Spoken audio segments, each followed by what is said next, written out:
നമസ്കാരം. മലയാളി വാർത്തയിലേക്ക് സ്വാഗതം. മുല്ലപ്പെരിയാറിലെ നിലവിലെ അപകടകരമായ സ്ഥിതിവിശേഷത്തെക്കുറിച്ച് വ്യക്തമാക്കുന്ന ലേഖനവുമായി ന്യൂയോർക്ക് ടൈംസ് റിപ്പോർട്ട് പുറത്തു വന്നതിന് പിന്നാലെയാണ് കേരളത്തിൽ മുല്ലപ്പെരിയാർ വിഷയം ഏറെ ചർച്ചയായി മാറിയത്. ഇപ്പോഴിതാ ഏറെ ആശങ്കപ്പെടുത്തുന്ന ഒരു റിപ്പോർട്ടാണ് ഒരു മാധ്യമം പുറത്തുവിട്ടിരിക്കുന്നത്. 100 വർഷം മുമ്പത്തെ മഹാപ്രളയത്തിന് മുല്ലപ്പെരിയാർ അണക്കെട്ടിൽ നിന്നുള്ള അധിക ജലപ്രവാഹം കാരണമായെന്നും സമാനമൊരു പ്രളയം ഉണ്ടായാൽ അണക്കെട്ടിന് അപകടമുണ്ടാകുമെന്നുമുള്ള ആധികാരിക റിപ്പോർട്ടാണ് പുറത്തു വന്നിരിക്കുന്നത്. അന്നത്തെ ഡാം സൂപ്രണ്ട് ജെ ജോൺസൺ തയ്യാറാക്കി മദ്രാസ് സർക്കാരിന് സമർപ്പിച്ച റിപ്പോർട്ടാണിത്. 1924 ജൂലൈ 16-17 തീയതികളിൽ വൃഷ്ടി പ്രദേശത്ത് പെയ്ത കനത്ത പേമാരിയിൽ അണക്കെട്ട് നിറഞ്ഞു കവിഞ്ഞു. സ്പിൽവേയിലെ എല്ലാ ഷട്ടറുകളും തുറന്നിട്ടാണ് ജലപ്രവാഹത്തെ അന്ന് അതിജീവിച്ചതെന്നും റിപ്പോർട്ടിൽ പറയുന്നു.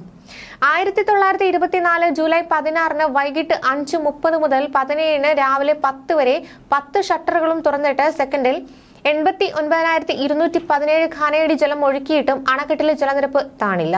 152 അടി പരമാവധി സംഭരണശേഷിയും കവിഞ്ഞ് 153.90 അടി വരെ ജലനിരപ്പെത്തി. ഗുരുതരാവസ്ഥ തിരുവിതാംകൂർ സർക്കാർ അറിഞ്ഞില്ല. അണക്കെട്ടിലെ സ്ഥിതിഗതികളെക്കുറിച്ച് അറിയാൻ തിരുവിതാംകൂർ സർക്കാരിലേക്ക് 4 തവണ ടെലിഗ്രാം അയച്ചെങ്കിലും സന്ദേശം ലക്ഷ്യത്തിലെത്തിയില്ല എന്നും റിപ്പോർട്ടിലുണ്ട്.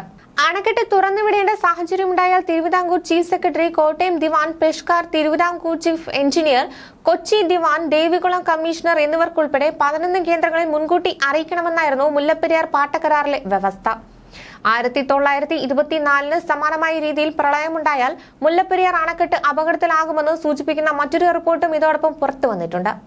ഡാം സൂപ്രണ്ടിന്റെ റിപ്പോർട്ടിന് അനുബന്ധമായിട്ടുള്ളതാണിത്. അണക്കെട്ടിന്റെ വലതുവശത്തെ പാർശ്വഭിത്തിയുടെ ദുർബലാവസ്ഥയാണ് ഇതിൽ ചൂണ്ടിക്കാട്ടുന്നത്. ഇത് പരിഹരിക്കപ്പെടണമെന്ന നിർദ്ദേശം പാലിക്കപ്പെട്ടിട്ടില്ല. ജൂലൈ 15 മുതൽ 3 ആഴ്ചയോളം നീണ്ടുനിന്ന പേമാരി മഹാപ്രളയവുമാണ് 99-ലെ വെള്ളപ്പൊക്കം. നാശനഷ്ടങ്ങളും ആയിരങ്ങളുടെ ജീവഹാനിയും സംബന്ധിച്ച കൃത്യമായ കണക്കുകൾ ലഭ്യമല്ല. ന്യൂയോർക്ക് ടൈംസ് റിപ്പോർട്ട് അനുസരിച്ച് മുല്ലപ്പെരിയാർ അണക്കെട്ട് സ്ഥിതി ചെയ്യുന്നത് ഭൂകമ്പ ബാധിത പ്രദേശത്താണ്. അപകടമുണ്ടായി അണക്കെട്ട് തകർന്നാൽ താഴ്വാരത്ത് താമസിക്കുന്ന ഏകദേശം 35 ലക്ഷം ആളുകളെ ഒഴുക്കിക്കൊണ്ടുപോകുമെന്ന മുന്നറിയിപ്പ് അവർ നൽകുന്നുണ്ട്. ആധുനിക ഡാം നിർമ്മാണ സങ്കേതങ്ങൾ നിലവിൽ വരുന്നതിന് മുമ്പ് 1895-ലാണ് മുല്ലപ്പെരിയാർ അണക്കെട്ട് നിർമ്മിച്ചത്. അതുകൊണ്ട് തന്നെ ഏറ്റവും കൂടുതൽ അപകട സാധ്യത മുല്ലപ്പെരിയാറിനാണ്. UN നടത്തിയ പഠനവും മുമ്പ് ഈ മുന്നറിയിപ്പ് നൽകിയിട്ടുണ്ട്. ലോകത്ത് നിരവധി അണക്കെട്ടുകൾ കാലാവസ്ഥാ വ്യതിയാനത്തിൽ വലിയ അപകടം നേരിടുന്നുണ്ട്. അവയിൽ ഏറെയും ഇന്ത്യയിലും ചൈനയിലുമാണ്.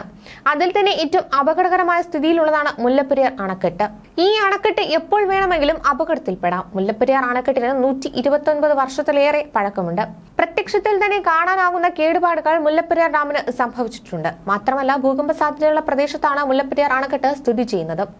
മുല്ലപ്പെരിയാർ തകർന്നാൽ 35 ലക്ഷം പേരെ അത് പ്രതികൂലമായി ബാധിക്കുമെന്നാണ് ന്യൂയോർക്ക് ടൈംസിലെ ലേഖനത്തിൽ അവർ വിശദീകരിക്കുന്നത്. കാലാവസ്ഥാ വ്യതിയാനത്തിന്റെ പശ്ചാത്തലത്തിൽ കാലപ്പഴക്കം ചെന്ന അണക്കെട്ടുകളിൽ നിന്നുള്ള അപകട സാധ്യതകൾ കൂടുതൽ ആശങ്ക ഉയർത്തുന്നവയാണ്. നിർമ്മാണ സമയത്ത് സങ്കല്പിക്കാൻ കഴിയുന്ന ഏറ്റവും മോശം സാഹചര്യങ്ങളിൽ ചെറുക്കുന്ന തരത്തിലാണ് ഡാമുകൾ രൂപകൽപ്പന ചെയ്തിരിക്കുന്നത്. എന്നാൽ കാലാവസ്ഥയിൽ വരുന്ന മാറ്റം അണക്കെട്ടുകളെ ദുർബലമാക്കുന്നുണ്ട്.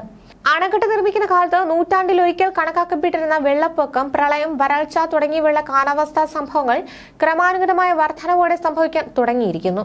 ഇവയ്ക്ക് മുന്നിൽ അണക്കെട്ടുകൾ തകരുകയോ അല്ലെങ്കിൽ അവയുടെ സമഗ്രത ഗണ്യമായി ദുർബലമാവുകയോ ചെയ്യുന്നുവെന്നത് വലിയ അപകട സാധ്യത ഉണ്ടാക്കുന്നുവെന്ന് ഇരുവരും നിരീക്ഷിക്കുന്നുണ്ട്. ന്യൂസ് ഡെസ്ക്, മലയാളി വാർത്ത.